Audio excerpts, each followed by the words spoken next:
A Year with God, Day 77. The reading for today is from Genesis chapter 45.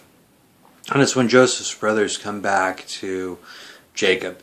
And they tell him that Joseph is alive and he's ruler over Egypt. And they're telling him about this, and Jacob finally says, "Enough, I've heard all I need to know.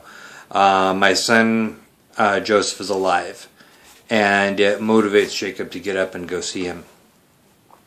In the commentary, they make the point that these same brothers are the ones who sold Joseph into slavery and who tried to convince their father Jacob that Joseph was dead.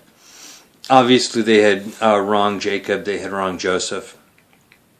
But here, years later, there's a point at which all of that, we don't know for sure that it all comes out. We don't know that they ever confessed to Jacob that this is what they did. I'm sure at some point it was resolved. Joseph and his brothers clearly talked about it when they were in Egypt. But it comes to the point where there are no more family secrets, where everything has come out into the open and everyone is being honest with each other, and there's forgiveness and reconciliation all the way around. One of the things that I think is interesting about that is I don't think we can ever get to a point after one person has wronged another. I think it's very difficult, maybe impossible depending on the circumstances, to ever get to a point of reconciliation, real reconciliation, without there being confession involved.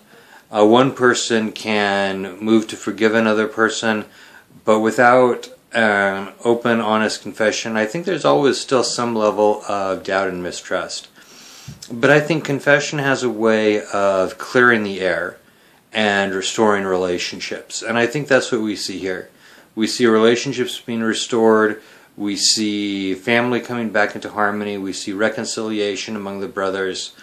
And I think it all started with that act of facing what had been done, and the asking and offering of forgiveness. So, those are my thoughts on Day 77.